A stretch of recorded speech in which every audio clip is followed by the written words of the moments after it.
everybody okay? I got no reaction, so I'm assuming I did not speak loud enough. Okay, so I'm just going to do this, I think. I'm like Joe, I would rather just project than speak into a microphone. It makes me nervous to speak into a microphone, but I'm going to do it. I'm going to do it so everybody can hear.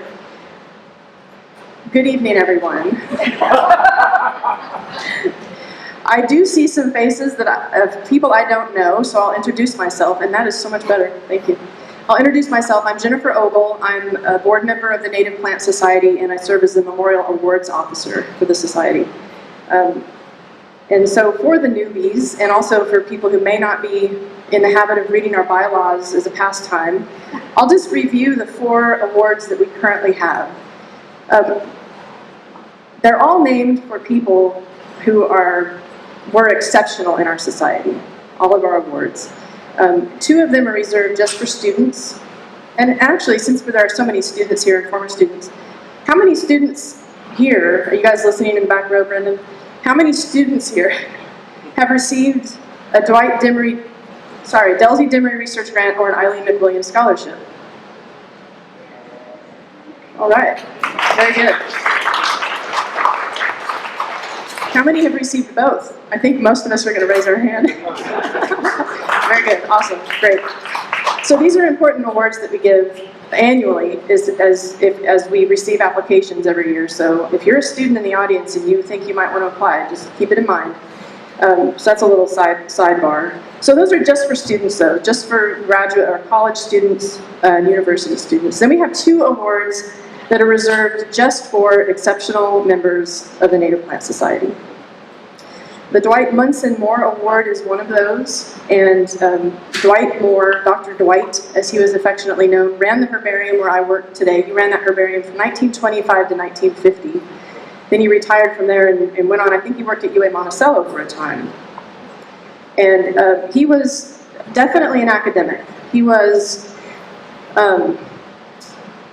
well published. He wrote technical articles, peer-reviewed journal articles. He discovered and described species new to science in Arkansas. So he's a very important botanist in his time. But also, he was someone who would be sitting in the audience with you tonight if he were still alive.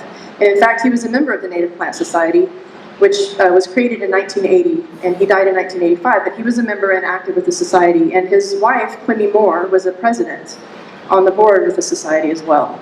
So he was a very accessible person, and they called him Dr. Dwight for that reason. He was instrumental in the Garden Club movement. He wrote articles for popular magazines and newspapers and gave talks, all these things. And so this award is given on the occasion of outstanding achievement in either research or publication on Arkansas botany. And we've given this award several times over the course of our more than 40-year history. And then we have the Carl Amison Conservation Award, which is named for Carl Amison, who I believe he died in 05. Theo, do you remember 04, 05? And this award was in place long before he died. So he was our very entertaining, I never met him, but from what I hear and what I read, he was our very entertaining auctioneer. And also he had this thing that he would advertise in the newsletter where he'd say, "Stump Carl Amison," and he would sit at the meeting on a table, I guess, and he would encourage everybody to bring a plant that they didn't know, and he would identify it for them. And if he didn't know what it was, he would make up some humorous story about the plant, and he'd make up a name. So anybody know Carl? Did anybody know Carl? A lot of you remember Carl. That's wonderful. And so I love that this award is given periodically to individuals whose personal efforts help all of us to conserve and enjoy nature's gifts. I love that sentence. It sums up so many of our members. And several people in the audience today have been recipients of that award, including Britt Baker most recently, Mary Alice Beer, who died a couple years ago. I'm trying to remember just off the top of my head, Theo Witzel, and, sorry? Mary Ann King. I don't know how I forgot that. That's right. So several people have received that award. So I tell you all this to tell you what we have and tell you, while these awards cover so much of what Eric and Milanne Sundell have done, particularly Eric, they didn't quite cover what they have done as a partnership, as, what's the word I wrote down? As an enterprise. the enterprise of Eric and Milanne Sundell. And so in the spring, the board got together and decided to propose to the membership that we create a new award, one to celebrate and honor their very particular kind of achievement. And so the membership enthusiastically, and I believe unanimously, voted yes, we were creating this award. So here we are today, and I'm very happy to be here talking to you, Eric. I'm glad you're here. I'm gonna get rid of this. So sit back and relax. I'm going to talk for a while, and then we're going to have other people come up and talk as well. People we've asked ahead of time who wanted to say a few words. So just chill out for a bit. I think you're going to enjoy this. So I know Milanne was a little hesitant about this award because you are Eric the Entertainer. You are the showstopper, and as we'll see tonight in our presentation, the pictures are mostly of you, for good reason, for all the things that you do.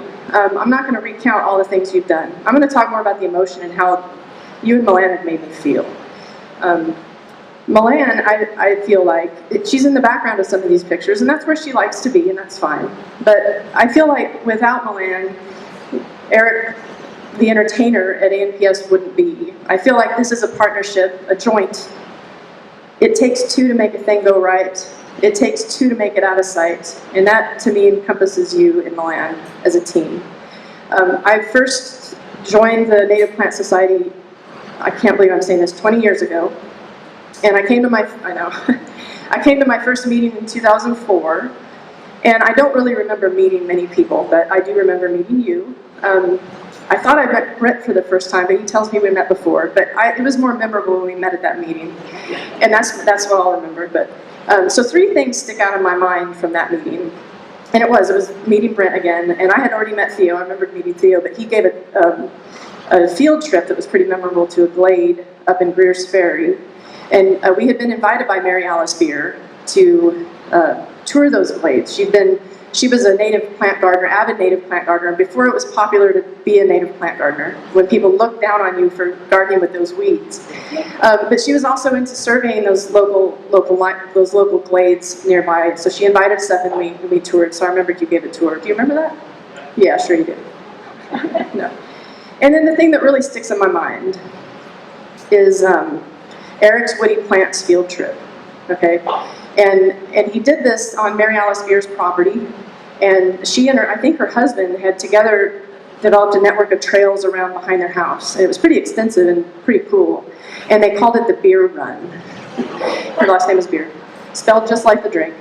And it was a revelation, that Woody Plants trip for me. I was a new student, new botanist. I wasn't even a botanist. I still hesitate to call myself a botanist, but I was very new at that time. And you opened my mind to this whole new group of plants that I'd been ignoring, hadn't considered much.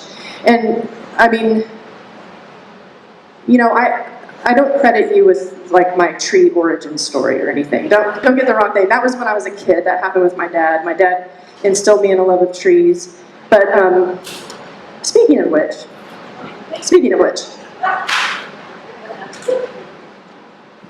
all right. I was involved with the writing of a book with Theo and Johnny Gentry on woody plants, and since then, people just kind of randomly stop me, or when I'm giving a talk, they'll just shout out, "What's your favorite tree?"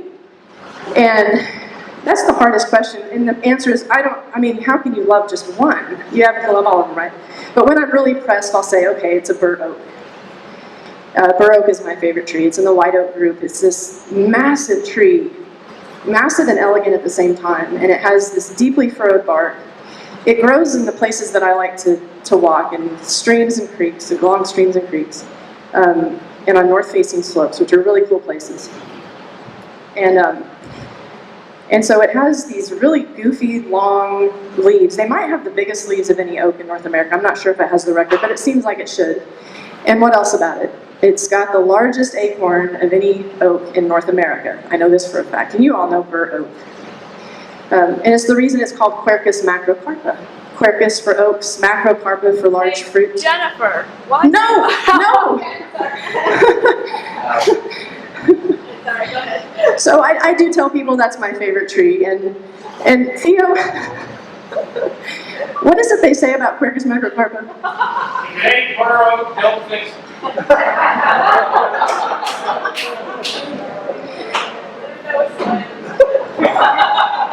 If it ain't burrow, don't fix it. Okay, so Eric, we just did this stupid joke to illustrate the fact that when I took that Woody Plants tour in 2004, it was a revelation because you taught me not only to love a whole new group of plants that I later really embraced, but also that I could just be the biggest goof, and it's fine because you're goofy, and you make us love the things you're talking about because you make it memorable. You tell jokes. You chew on twigs. And so then I've adopted that in my own teaching and in my own whatever, my own outreach. So I'm not afraid to be goofy. And Virginia, who's 10 times goofier than me, and we've had conversations about this, how you really helped us embrace this goofy botany flag. We let it fly. So that's my one story about Eric. Well, actually, also, I credit you with another thing. Our Woody Plants book first came through you. And you recommended me and Theo and Johnny Gentry to write the book. And I will be forever grateful to you for that. And I think we had to have a phone call where you gave me a pep talk and told me I could do it. I remember that very clearly as well. So I'm not going to stand up here much longer, but I did want to tell that story and also to say one more thing about Milanne and you as a team. I asked Isaac, my husband, when I was thinking about doing this, what words he thought of when he thought of you and Milanne. And he just had one word, and it was mortar. Not murder, mortar. And it was funny because I was thinking of the same word.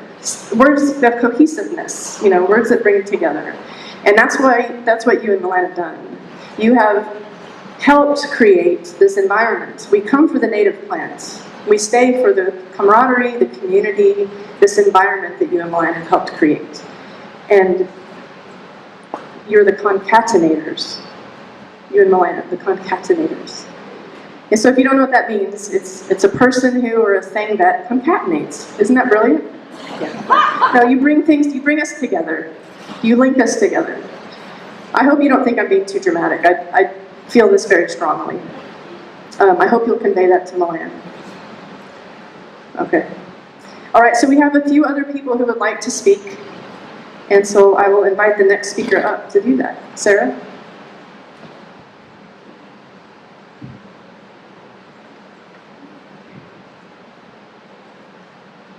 I remember the first time I met you, Eric, it was for my second AMPS meeting. It was in 2018. The first time I went to a meeting, I was a freshman at college, and I wasn't involved with, at that point, just weeds. But then the first hike I went to in 2018, you were leading the hike, and you blew me away with your knowledge and your enthusiasm with the plants, and it ignited that passion in me. I already like natives and plants, but I'd never stopped to look at the plants that before I considered weeds, and they became exciting to me, and so I stuck with AMPS, and I'm so glad I did. And today, when I love teaching children about native plants, and I realized without realizing it until right in this field I'm not reading, I realized I do the way you taught me and that you taught all of us with this, like Jennifer was saying, it's quirky, fun, and you get so into it, you tell fun stories, and it really makes it stick. And I realize I teach my daughter and my nieces and nephews and school kids, when I'm teaching them, teach them the same way without realizing it, because it works. And I don't know if you do it on purpose or if it's just you, because you're so full of life and enthusiasm, but we all appreciate it. And who's next?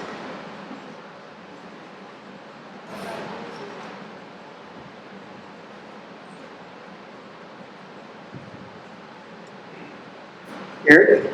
Yeah, I'm Larry Price. I've been with the Native Plant Society about 35 years, I guess, and and with the Arkansas National Naturalist for 14 now. And Eric's been great to help us out. He has been a person who could make people who had never been around plants before comfortable. And there's a unique story that about Eric that I remember many years ago. We were at on Mount Magazine on the North Rim Trail on a plant hike there. I think that was when we had the Native Plant Society meeting at Subiaco. And Eric was there, and he was leading the hike, and we had and Lori Spencer was with us. And we came upon a little plant that Eric couldn't recall its name initially. And Lori said, oh, there's a snowberry clearwing moth larva on that plant. And that triggered it for Eric. He knew immediately what the plant was, and he named it. It was a little obscure member of the honeysuckle family. But yeah, and I would say, as far as the master naturalist, he has come many times to help us out with our BioBlitz over the years, and people have really enjoyed your work. Thank you.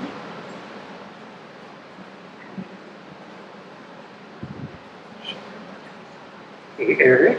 I'm up here in two capacities here. So first, I'm reading a statement from some folks who weren't able to be here, and then I'll make my own statement. So Karen and Marvin Follies. Marvin and I moved to Arkansas 17 years ago, and I had the difficult task of replacing Eric as botanist at UAM. We were not field botanists and preferred the slimier ancestors of the drier, not higher, plants. I had big shoes to fill, but looking back, I didn't need to worry, because in less than 2 months, Eric had meticulously tutored me on the fine points of herbarium curation. We were members of ANPS, and we had met practically every botanist in the state of Arkansas. Over the years, we became good friends with Eric and Milanne. They shared and continue to share so many things: knowledge of plants, places, conversation. They're a wonderful family, and more cups of coffee than we can count. They are just good folks, and part of what makes ANPS so special. So congratulations, Eric and Milanne, on this much-deserved award.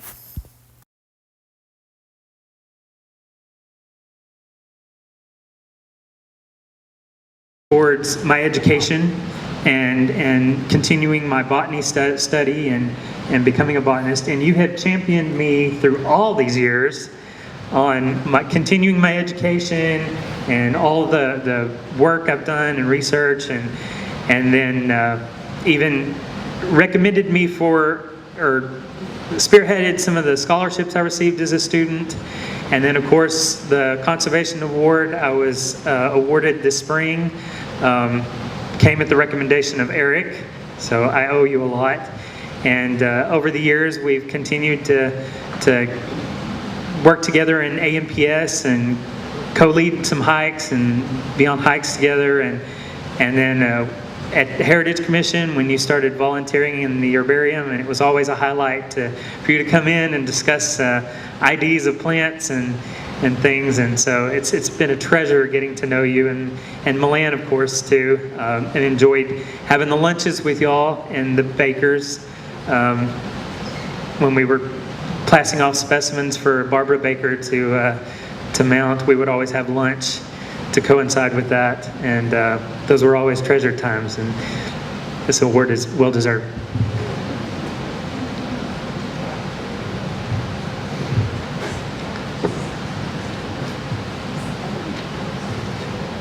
I'm Theo Witzel. I work at the Arkansas Natural Heritage Commission.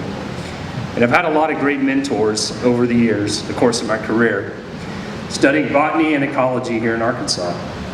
And one of those I'm very grateful for is Eric. I think I first met Eric when I was a skinny, long-haired undergraduate student.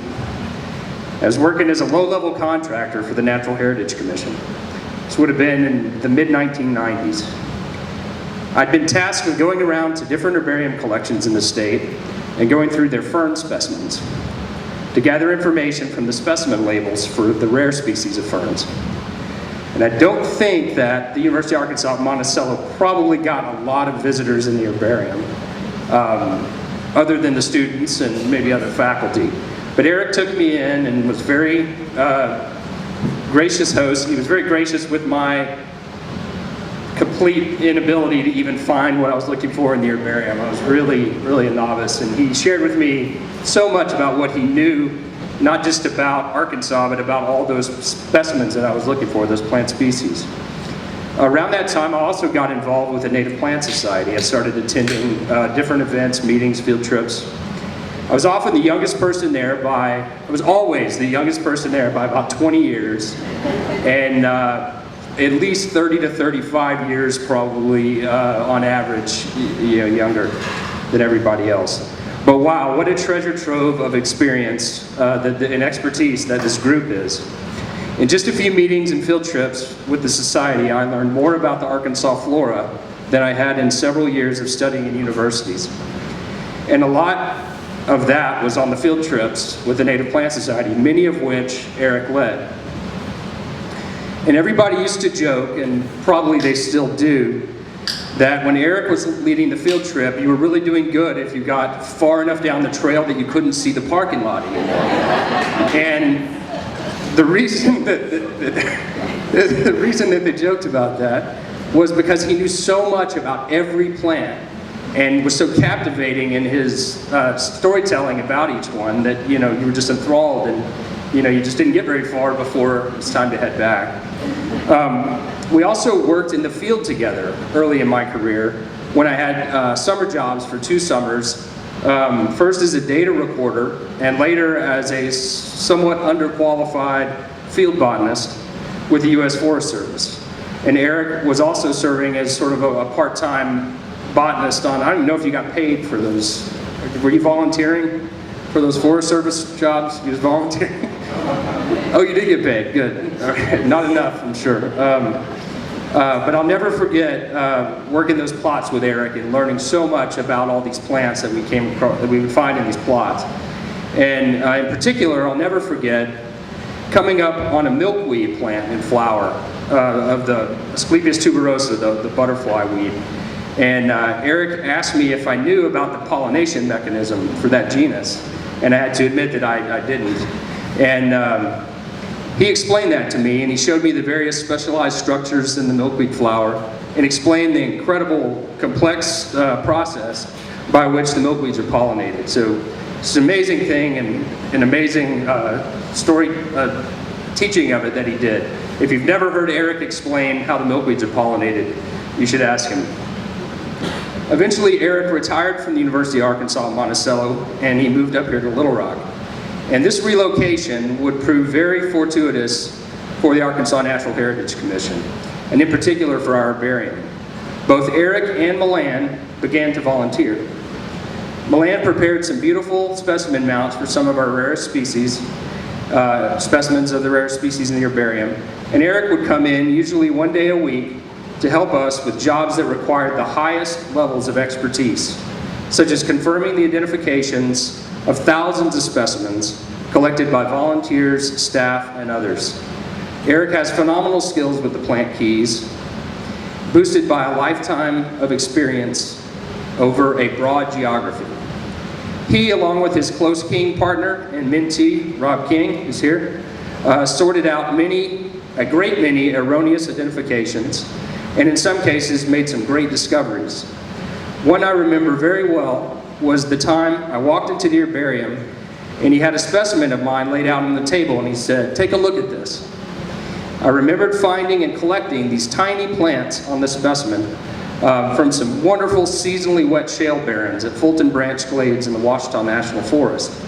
And I remembered puzzling over what they might be. And I had called it the water pygmy weed, Crassula aquatica, a tiny little rare plant of seasonally wet openings and open habitats that it more or less resembled. But Eric had examined it under the microscope, and he looked at the tiny fruits, which I evidently had not paid enough attention to. These were, in fact, not correct for that family at all, and he had correctly identified it as being in another genus, Alatany, the waterworts. And as we worked through together in several keys, we discovered it was short-seed waterwort, Alatany brachysperma, a new record for Arkansas of this rare western species.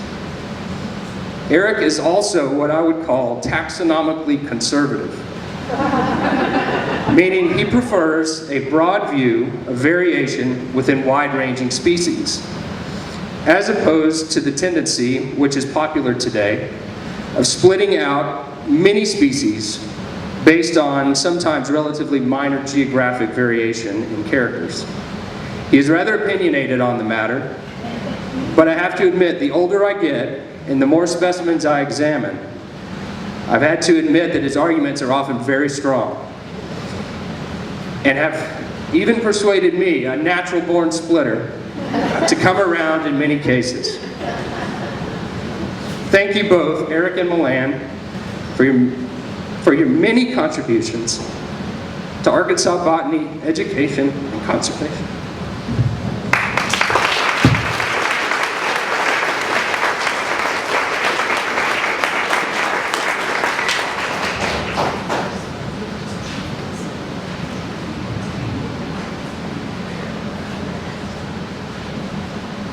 I will speak through pictures. No, we put together just a quick slideshow. I did actually not take any of these pictures. How do we get it, Virginia? I'm thinking of how to type my password in. Jennifer put a call out, and we have some amazing photographers in this group, and so we compiled all of their pictures. Their names are not on their pictures, but they are credited at the end, so hopefully that will suffice. And this has music by an amazing musician who's related to Eric Sundell. All right, oh, is it music playing? Hold on, stop. There's no music. Where's the amazing music?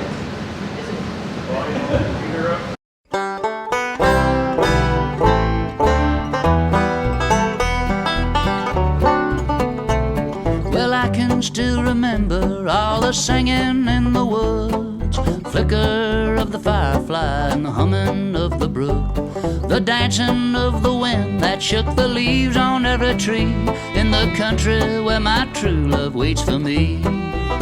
On a mountainside where the river faces a big old sky, wide open spaces.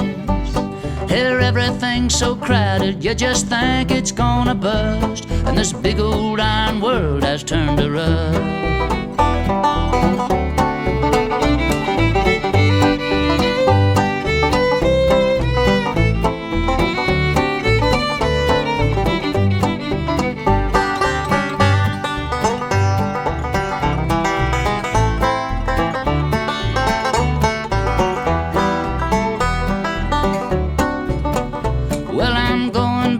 Arkansas, while I still have some time, I feel my spirits lift soon as I cross that borderline.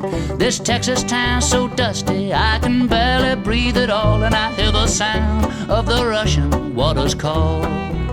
On a mountainside where the river faces a big old sky, wide open spaces. Here everything's so crowded, you just think it's gonna burst, and this big old iron world has turned to rust.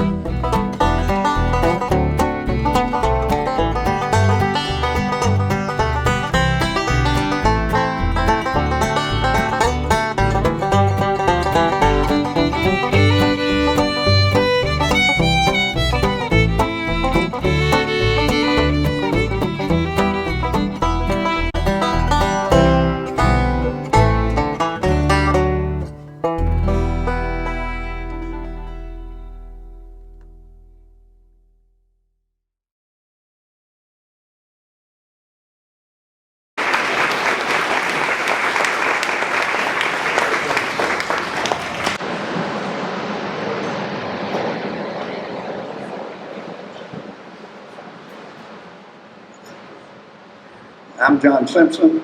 I want to thank the board of the Native Plant Society for asking me to come up and make this presentation to Eric. Sorry, Milanne could not be here tonight, but in the audience, son Jack, daughter-in-law Corey, and grandsons Billy and Benji. Glad they could be with us. I appreciate all the things the Native Plant Society has done for me over the years. The outings, the meetings, the times you spend with a group of our very nice people create memories that we don't forget. Some of those go back into the 80s, early 90s, and continue to this day. Thinking back to some of the stalwarts in the early years, it was Larry Price that was up here, Bill Shepard up here in the front row, Don Colwell, Don Frank, Carl Amison, John Pelton, Eric, all those people, sort of natural teachers that want to involve everybody. So a good group of folks, and they were cool into native plants before it was cool to be in native plants. Appreciate all they've done for all of us. So with that said, Eric, if you'll come up.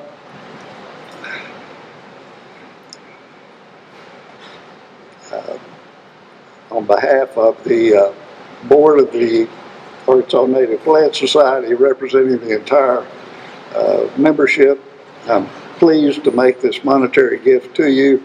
It's delivered with respect, honor, and love.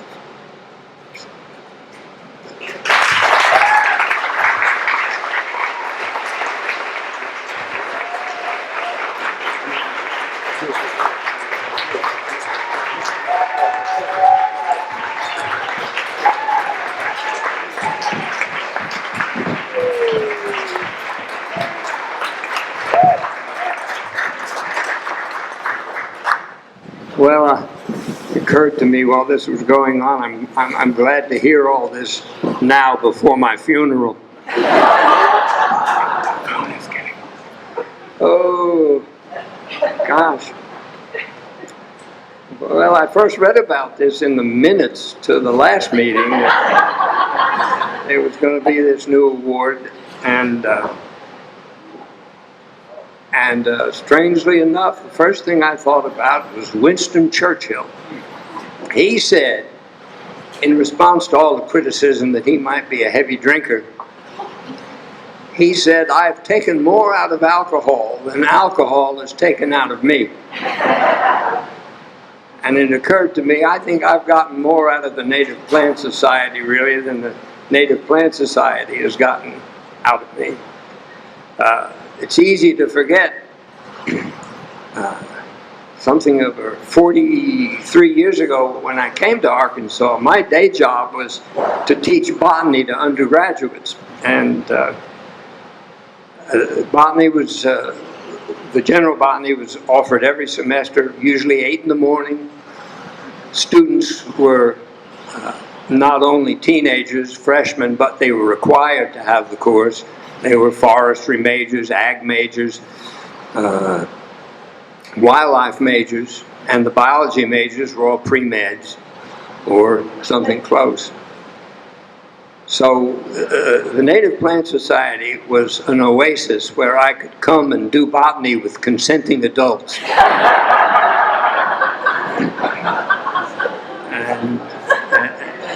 And I loved teaching, but it was actually, when I think about it, it was more like a lover's quarrel.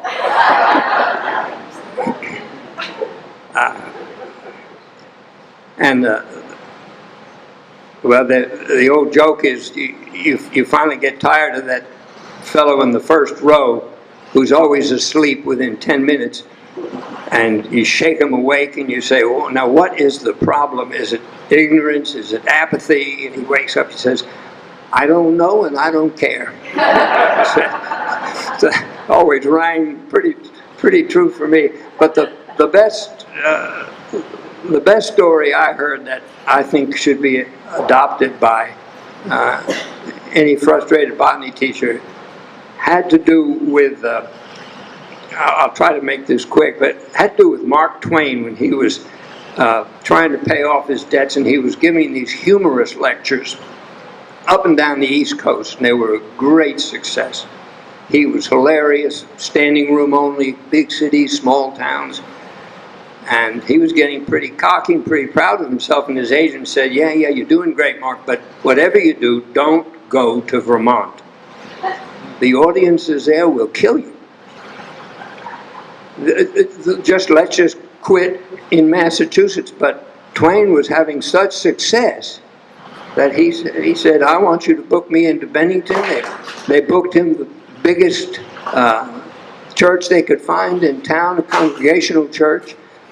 And he put together what he thought was just his best material ever, and went up to Bennington and launched into his humorous lecture. And 5 minutes, 10 minutes, 15 minutes later, I mean, they didn't even crack a smile. And finally, it was supposed to be an hour talk, and finally, 45 minutes later, he just quit, put his notes down, said thank you, and walked out the back door. And then he ran around to the front of the church and hid behind some of the bushes because he wanted to hear what the people were going to say when they were coming out. And then here came this old dairy farmer and his wife walking by, and he was saying to his wife, wasn't he funny? Wasn't he funny? I had all I could do to keep from laughing. And this reminds me of teaching botany. So my fantasy is that if I get to teach botany, say in heaven, to 18-year-olds, I'll put together my best lecture, maybe Introduction to the Gymnosperms. That was a really great one. And after 30 minutes, the usual response, I'm going to cut that lecture short, and I'm going to sneak out in the hallway and hide behind maybe a ficus, try to hear what the students say when they come out of the classroom, and I'm going to hear one of these young fellas say to another, wasn't he interesting? Wasn't he informative? I had all I could do to keep from learning something.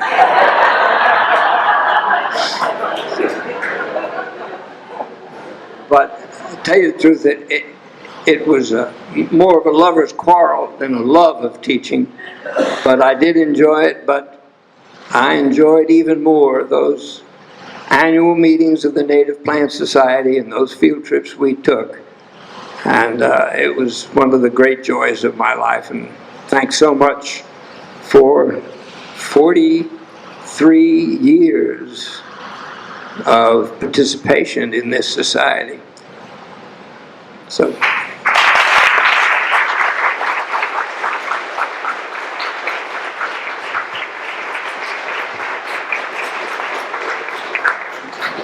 Don't leave yet. We've got a finale for you. Because you have so much fun with botany and you make botany fun, we have one more thing, and you're all going to participate, whether you want to or not. Okay. Can someone hold up? You can sit down. Right? You can sit down. Right? Oh. Yeah.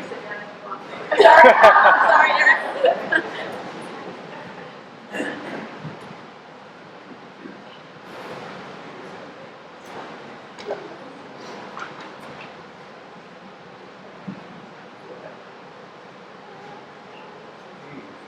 Alright, so Eric loves parody songs.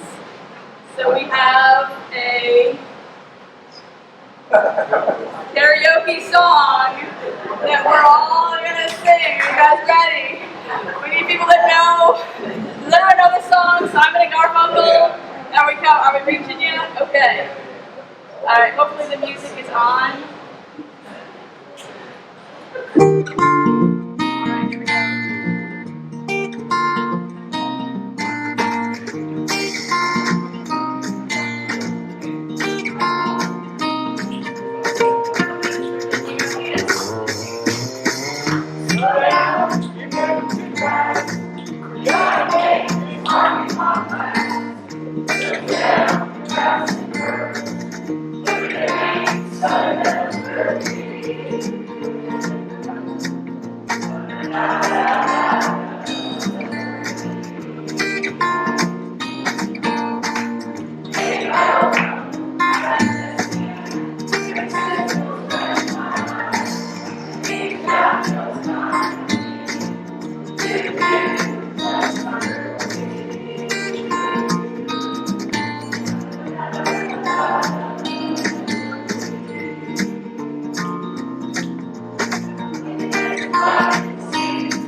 Said, and I'll say again, I'm really sorry. Milanne couldn't be here.